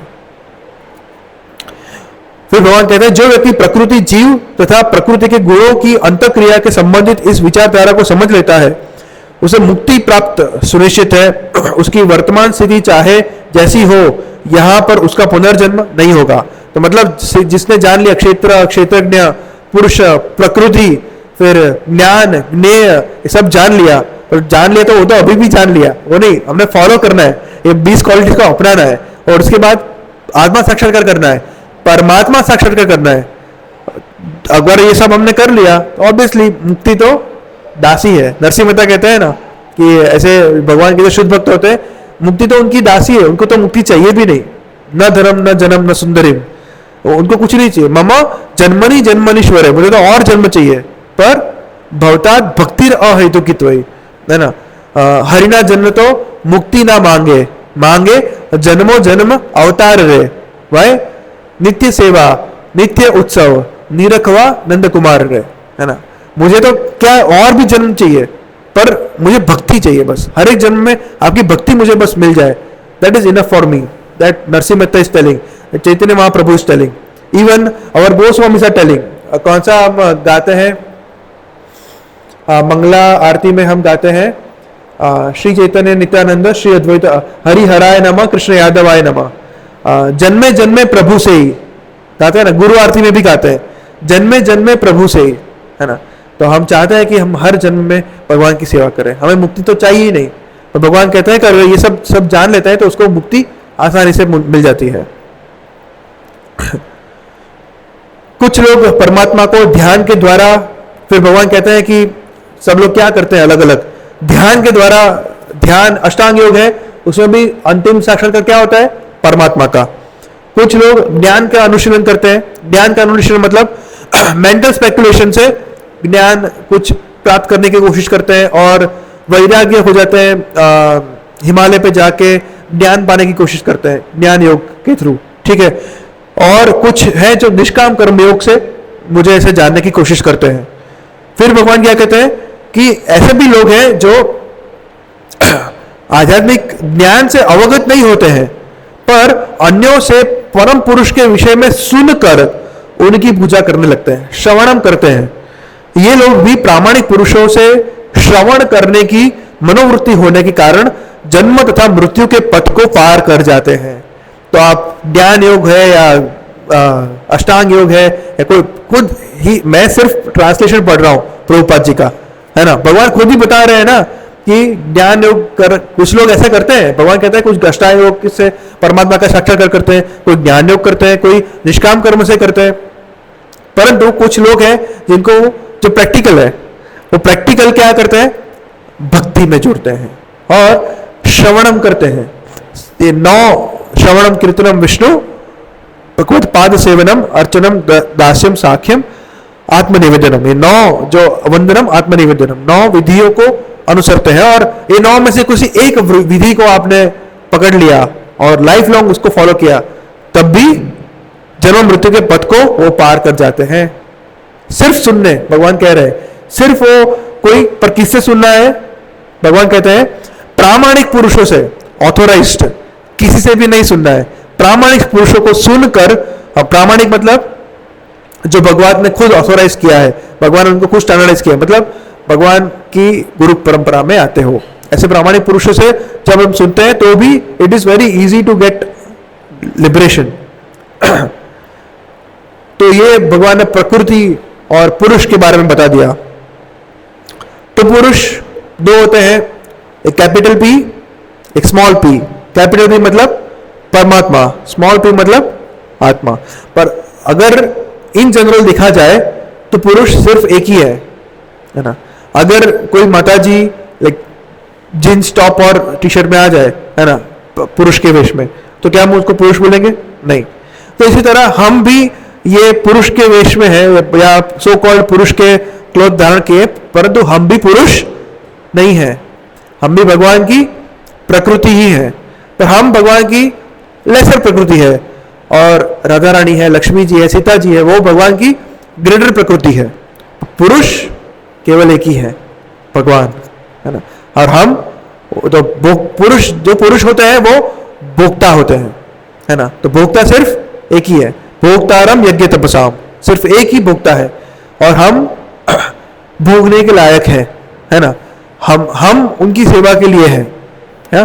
तो अगर ये इसको कोई समझ लेता है then life is successful, right. Bhagavad Gita का यही एक सार है कि पुरुष एक ही है, बाकी हम सब उनकी सेवा के लिए हैं, है ना। हम सभी स्त्रियां हैं उनके लिए, राइट। प्रकृति इज लाइक स्त्रीलिंग, राइट, इस तरह। फिर अंत के जो कुछ 8 या 9 श्लोक हैं, उसमें भगवान ज्ञान चक्षु के बारे में बताते हैं। ज्ञान चक्षु, ये सब आपने जान लिया। 6 क्वेश्चन आप सब समझ गए? Are you sure? आपको डिफिकल्ट लगा ये 13वां अध्याय? नॉट सो डिफिकल्ट ना। क्षेत्र क्या था? शरीर, और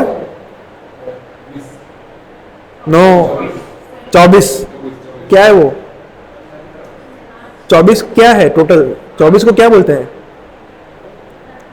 प्रकृति। एग्जैक्टली 24 प्रकृति है। प्रभुपाद जी ने एक तात्पर्य में ये भी लिखा है 25वां है आत्मा और 26वां है परमात्मा। तो इससे ये इसमें सब आ गया, ये 26 तत्वों में सब आ गया, एवरीथिंग इज डन, राइट। तो प्रकृति और शरीर, ये है क्षेत्र। क्षेत्र के लिए कौन है? 2, आत्मा और परमात्मा। फिर ज्ञान क्या है जो आप बोले वो 20 ज्ञान, ये सबको जान लेना, प्रोसेस ऑफ ज्ञान। ज्ञेय कौन है? आत्मा और परमात्मा। पुरुष कौन है? जो हमने डिस्कस किया वो। और प्रकृति कौन है? जो हमने डिस्कस किया वो, राइट।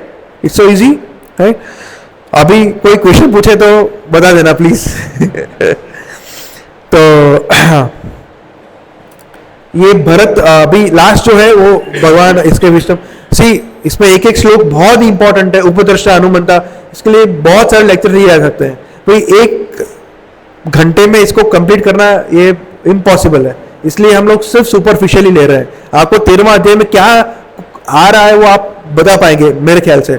अब कोई भी नीचे आपको पूछेगा कि 13वें अध्याय में क्या आ रहा है, यू कैन टेल, राइट। तो ये 7-8 श्लोक हम गो थ्रू करते हैं। भगवान कहते हैं, हे भरतवंशियों में श्रेष्ठ, यह जान लो कि चर तथा अचर जो भी तुम्हें अस्तित्व दिख रहा है वह कर्म क्षेत्र तथा क्षेत्र के ज्ञाता का संयोग मात्र है। मतलब वॉट एवर यू सीइंग, चर या अचर, सजीव या निर्जीव, जो भी देख रहे हो वो क्षेत्र में आ जाता है, ठीक है। और जो परमात्मा को समस्त शरीरों में आत्मा के साथ देखता है और जो यह समझता है कि इस नश्वर शरीर के भीतर न तो आत्मा न ही परमात्मा कभी भी विनष्ट होता है, वही वास्तव में देखता है। भगवान कहते हैं कि यह पश्यति स पश्यति, मतलब वो रियल में उसका विजन है, वो उसको ज्ञान चक्षु है। चक्षुदान दिलो देई जन्म जन्म प्रभु से, मतलब गुरुजी हमें ऐसे ज्ञान चक्षु देते हैं और उस ज्ञान के चक्षु के थ्रू हम देख पाते हैं कि सभी में आत्मा भी है और परमात्मा भी है, और वो जो है वो शरीर नहीं है। और इसको जानने से हमें टॉलरेंस भी आ सकता है। अगर हमें कुछ डिसरिस्पेक्टफुल या ऐसा कुछ कहा जाता है तो हमें जानना चाहिए कि ये तो हमारे शरीर को बोल रहा है, मैं तो एक जीव हूं, ठीक है, तो नो नीड टॉलरेंस, राइट। फिर भगवान कहते हैं जो व्यक्ति परमात्मा को सर्वत्र व प्रत्येक जीव में समान रूप से वर्तमान देखता है वह अपने मन के द्वारा अपने आप को भ्रष्ट नहीं करता, तो किसी जीव के प्रति हमें घृणा भी नहीं होती। क्यों? क्योंकि उसके हृदय में भी परमात्मा है। तो अगर हम जान लेते हैं, ये ज्ञान चक्षु के थ्रू किसी व्यक्ति को देखते हैं जिससे हम घृणा करते हैं, किसी के, मान लो किसी से हम घृणा कर रहे हो और हम उसको ज्ञान चक्षु के थ्रू देखें तो देखें कि नहीं, वो एक जीव है और वो बद्ध जीव है और प्रकृति के गुणों के बद्ध होने के कारण वो ऐसा वो कार्य कर रहा है, परंतु उसके हृदय में भी परमात्मा है जो उसको मार्गदर्शन करेंगे, है ना। पर वो जीव उसके ऊपर डिपेंड करता है कि वो परमात्मा से शरणागत हो या ना हो। इस प्रकार वह दिव्य गंतव्य को प्राप्त करता है। जो यह देखता है कि सारे कार्य शरीर द्वारा संपन्न किए जाते हैं जिसकी उत्पत्ति प्रकृति से हुई है, और जो देखता है कि आत्मा कुछ भी नहीं करता वही यथार्थ में देखता है। तो हमने देखा प्रकृति क्रियमाणानि गुण ही कर्माणि सर्वशः अहंकार विमूढ़ात्मा करता हम। तो आत्मा कुछ नहीं करता, जो कार्य होता है वो प्रकृति के 3 गुणों से ही होता है। आत्मा सिर्फ डिजायर करता है, इच्छा करता है, ठीक है। और जब प्रकृति और परमात्मा उसको सैंक्शन करते हैं तब जाके वो कार्य हो पाता है। जैसे कोई बच्चा है, वो इच्छा करता है कि इतना बड़ा सूटकेस हम लोग लेके गए थे ना, प्रभु जी ने बहुत हेल्प किया था सूटकेस उठाने में, तो वो छोटा सा बच्चा है, जैसे कि अमो है या छोटा कोई भी बच्चा है, वो चाहता है कि मैं उसको उठाऊं, तो नहीं उठा पाएगा ऑब्वियसली, वो जाके ट्राई करेगा। तो उसके पापा मम्मी होगी, वो देख रहे हैं कि उसको एडल्ट्स को देख के इच्छा हो रही है कि मैं भी ये करूं, तो ठीक है मैं उसको थोड़ा हेल्प कर देता हूं। तो वो नीचे अपना हाथ रखकर बैग को उठा लेते हैं। तो क्या वो बैग वो छोटे से बच्चे ने उठाया? नहीं। तो करता कौन है? प्रकृति है, भगवान है ना। तो इस तरह, पर डिजायर किसने का था? छोटे बच्चे का था। ये हमें समझना जरूरी है, ठीक है। तो इस तरह से कोई जब देखता है तो वो सही में देखता है, वो ज्ञान चक्षु है, भगवान कहते हैं। लास्ट 4 श्लोकास। शाश्वत दृष्टि संपन्न लोग यह देख सकते हैं कि अविनाशी आत्मा दिव्य, शाश्वत तथा गुणों से अतीत है। हे अर्जुन, भौतिक शरीर के साथ संपर्क होते हुए भी आत्मा न तो कुछ करता है और न उससे लिप्त होता है। आत्मा कभी भी भौतिक शरीर से लिप्त नहीं होता। जैसे कमल के दल पे एक पानी का बिंदु होता है, वो उससे लिप्त नहीं होता, वो सीधा निकल जाता है। वैसे आत्मा भी एक शरीर से दूसरे शरीर से चला जाता है। कमल दल जल जीवन टलमल, कभी भी ये आत्मा ये वो बिंदु की तरह निकल जाएगा। यद्यपि आकाश सर्वव्यापी है, किंतु भगवान यहाँ पे एग्जाम्पल दे रहे हैं। आकाश सर्वव्यापी है ना, और आकाश के नीचे सब कुछ है। अभी जब से मॉनसून आएगा तो बहुत जगह पे गंदगी होगा, ये होगा, वो होगा, पर आकाश क्या उससे लिप्त होता है? नहीं होता है। इसी तरह आत्मा शरीर से लिप्त नहीं होता। हे भरतपुत्र, जिस प्रकार सूर्य अकेले इस सारे ब्रह्मांड को प्रकाशित करता है, उसी प्रकार शरीर के ये अध्याय का शीर्षक क्या है? प्रकृति, पुरुष, चेतना।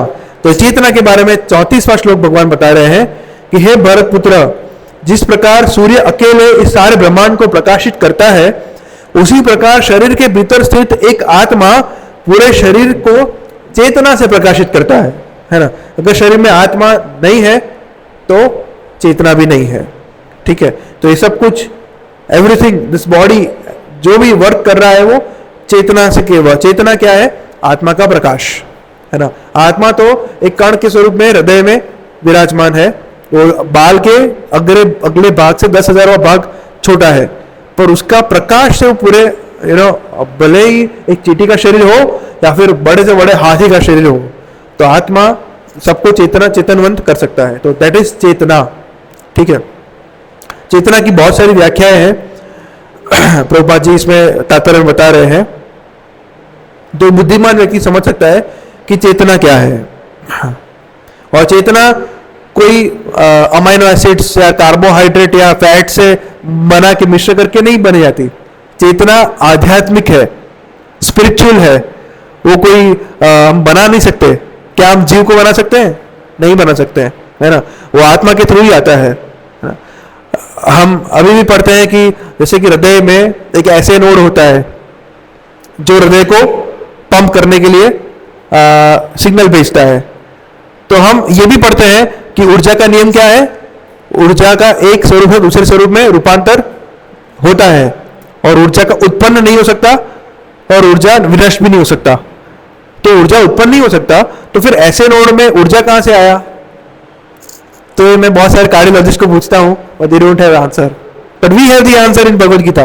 आत्मा ही है जो हृदय को ये देता है ना, रफ्तार देता है जो, right. Nobody has the answer. AI को भी पूछ लो, nobody has the answer. जो लोग ज्ञान के चक्षुओं से शरीर तथा शरीर के ज्ञाता मतलब शरीर के ज्ञाता मतलब आत्मा के अंतर को देखते हैं और भव बंधन से मुक्ति की विधि को भी जानते हैं, उन्हें परम लक्ष्य प्राप्त होता है। तो शरीर और आत्मा का भेद जानना बहुत बहुत ही जरूरी है। और यहां पे लगता है जो संपूर्ण भौतिक जगत की इस रचना को आत्मा तथा तत्वों के संयोग से हुई मानता है और परमात्मा की स्थिति को भी देखता है, वही वैकुंठ लोक जाने का अधिकारी बन पाता है। ये बातें चिंतन तथा साक्षात्कार की है। मनुष्य को चाहिए कि गुरु की सहायता से इस अध्याय को भली भांति समझ ले, ये छह जो क्वेश्चन है उसके आंसर्स को समझ ले और परमात्मा से को समर्पित हो जाए गुरु के माध्यम से, तब उसका जीवन सफल होगा। और यही 13वां अध्याय का सार है। ठीक है, we can stop it. Sorry थोड़ा सा प्रोलॉन्ग किया, फिर भी मुझे सुपरफिशियल जाना पड़ा था। तो here we complete 13 chapter. If किसी को कोई क्वेश्चन है तो पूछ सकते हैं। यस माता जी। ब्रो माइक आप तो माइक।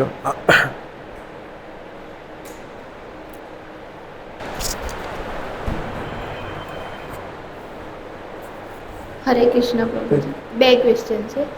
એક તો એ કે પરમાત્મા આપણી ઈચ્છાને સેન્ક્શન કરશે, બટ ઇઝન્ટ ઇટ કે ભગવાન ક્યારે ઇન્ટરફિયર કરતા નથી હોતા what we are doing or what we do, તો પછી ઈચ્છા સેન્ક્શન થવા માટેનું થોડુંક નવું લાગ્યું મને. राइट, एक क्वेश्चन इसका आंसर देता हूँ मैं। तो भगवान इंटरफेयर नहीं करते, राइट। भगवान ने हमें स्वतंत्रता दी हुई है, क्योंकि भगवान भी स्वतंत्र है हम भी स्वतंत्र है, पर भगवान बहुत बड़े स्वतंत्र है। जैसे कि पूरे समुद्र का टोटल नमक निकाल के देख लो कितना टन होगा, वो भगवान है, और हम एक चम्मच ले लेते हैं, उसमें कितना सोडियम क्लोराइड है वो हम है। वो चम्मच भी खा रहा है, वो भी खा रहा है। तो भगवान से हम लोग गुणात्मक तरीके से अभिन्न है। तो भगवान ने भी हमें ये अल्प स्वतंत्रता दी हुई है। तो भगवान हमारी इच्छा करने में इंटरफेयर नहीं करते हैं। भगवान ने दिया है, आप कोई भी इच्छा कर सकते हो ना। फिर वो प्रकृति देखेगी कि किसको दो लोग फाइट कर रहे हैं, ईरान जीतेगा या यूएस जीतेगा, वो प्रकृति या भगवान डिसाइड करेंगे। ठीक है, उन्होंने डिसाइड कर लिया और फाइट करने का सोच भी लिया, और प्रकृति ने सब सामान भी दे दिया, अणु बम भी दे दिया, सब कुछ दे दिया। पर प्रकृति डिसाइड करेगी कि न्यूक्लियर बॉम्ब यूज होगा कि नहीं, लाइक दैट, राइट। तो इच्छा करने में भगवान कोई इंटरफेयर नहीं करते हैं, पर भगवान की इच्छा के बिना एक पत्ता भी नहीं हिलता। दूसरा क्वेश्चन एवो तो कि इज इट पॉसिबल कि समवन कैन स्टे 100% इन सत्व गुण? सत्व गुण में कोई 100% एवरी टाइम कैन बी? या इट्स पॉसिबल है, ये पॉसिबल है। और सत्व गुण को स्टेप कहा जाता है, स्टेप टू गो इन विशुद्ध सत्व। गोल क्या है? भगवान अर्जुन को कहते हैं त्रैगुण्यो विषया वेदा निस्त्रैगुण्यो भवार्जुना। तो ये वेदों और 3 गुण है, बराबर। भगवान कहते हैं निस्त्रैगुण्यो, ये 3 गुण से ऊपर उठो। निर्द्वंद्व नित्य सत्वस्थो निर्योगक्षेम आत्मवान। भगवान कहते हैं कि ये 3 गुणों से ऊपर उठो, सत्व गुण में भी नहीं रहना है। सत्व गुण में क्या होता है कि एक संतोष की प्राप्ति हो जाती है, ज्ञान की प्राप्ति हो जाती है ना, ज्ञान में जीव होता है। ये जो ब्रह्म पुच्छ सुना ना, आनंद, अन्नमय, फिर प्राणमय, ज्ञानमय, विज्ञानमय और आनंदमय। हाँ, तो उसमें जो विज्ञानमय होता है वो सत्व गुण में होता है। तो दे आर लाइक टोटली। तो ये जो आप क्वेश्चन पूछ रहे हैं ना, जो 14th अध्याय है उसका शीर्षक क्या है? प्रकृति के 3 गुण। ये बहुत ही कलरफुल चैप्टर है, इसमें बहुत सारे एग्जाम्पल्स सब कुछ है, तो इसमें हम और अच्छे से बता पाएंगे। परंतु इट इज पॉसिबल कि सत्व गुण में कोई 100% रहे, परंतु उसका ध्येय ये नहीं है कि मैं सत्व गुण में 100% रहना है। उसका ध्येय ये है कि सत्व गुण को स्टेपिंग स्टोन बना के विशुद्ध सत्व में चले जाए, जो आध्यात्मिकता है, विशुद्ध सत्व जो भगवान से स्पिरिचुअल है। क्योंकि भगवान 3 गुणों से बंधे नहीं है, तो उनके जो शुद्ध भक्त है वो भी 3 गुणों से बंध नहीं है, और 3 गुणों में सत्व गुण भी आ जाता है। या सत्व गुण में भी नहीं रहना है, उससे भी ऊपर उठना है। भगवान अर्जुन को कहते हैं ऊपर उठ के आप 3 गुणों से बंधो ही नहीं, क्योंकि सत्व गुण में भी वो एक पपेट की तरह ही है। हमें संतोष हो गया, ज्ञान प्राप्त हो गया, बस लाइक एक्सरसाइज करना वो भी एक सत्व गुण है ना। सात्विक आहार लेना वो भी एक सत्व गुण के अंतर्गत आता है। तो या सत्व गुण में कोई 100% रह सकता है, पर वो बहुत डिफिकल्ट है। यूजुअली लोग मिश्र होते हैं, सत्व रजस या सत्व तमस, रजस तमस या तमस सत्व, ऐसा सब मिक्सचर होता है, या तो तीनों के मिक्सचर होते हैं, डिपेंड करता है। पर हमें ट्राई करना चाहिए कि जितना हो सके सत्व गुण में रहना चाहिए, जिससे स्टेपिंग स्टोन करके हम विशुद्ध सत्व में जा पाए। तो मंगला आरती में आके मंगला आरती में बैठना और भगवान का दर्शन करना वो विशुद्ध सत्व है। यस, पर सुबह जल्दी उठ जाना वो सत्व है, वो सत्व का यूज करके हम विशुद्ध सत्व में आते हैं। और 24/7 कृष्ण कॉन्शियस रहना, कृष्ण का स्मरण करना, जो विष्णु भक्त प्रभु बता रहे, विष्णु नाम प्रभु बता रहे थे हमें, है ना। 24/7 हम कैसे कृष्ण का स्मरण कर सकते हैं? तो श्रवणम और कीर्तनम अगर हम रेगुलर अच्छे से और करेंगे तो हम 24 घंटे कृष्ण स्मरण कर सकते हैं। तो हम 24 घंटे सत्व नहीं विशुद्ध सत्व में होंगे। નાની દરેક બાબતમાં સત્વ, રજો અને તમસ આવે છે. It is almost I feel hypothetically કે સત્વ ગુણમાં દરેક વખતે એક કપડાના સિલેક્શનથી માંડીને ચોઇસીસથી માંડીને એવરીથિંગ કમ અંદર કે એક નાનો થોટ બી એક એની અંદર આવો હોય, દેટ ઇઝ વેરી ટફ કે 100% સત્વ ગુણમાં રહેવું. એક સિમ્પલ છે, સત્વ ગુણમાં રહેવાનું જ નહીં. ऑफर एवरीथिंग टू कृष्णा, गुणों की बात ही नहीं है, सत्व रजस तमस भूल जाओ, भगवान को ऑफर करो और पिज्जा खाओ, तो वो रजोगुण नहीं है. यस, पिज्जा तो पिज्जा होते तो रजोगुण. अगर बारना तो बाहर का चेतना वाला तो देना ही नहीं है, बाहर का चेतना वाला देना नहीं है. हाँ, चेतना कैसी होनी चाहिए?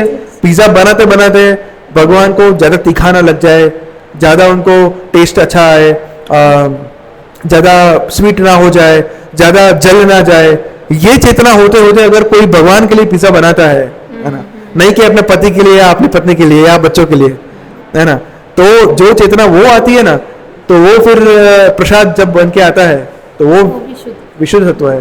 भले ही इसमें चीज है, बटर है जो है, पर वो विशुद्ध सत्व है, वो है. Yes, but it is difficult, but can be attainable, possible. और किसी को question sir? Okay, thank you. Srila Prabhupada की जय. हरे कृष्ण.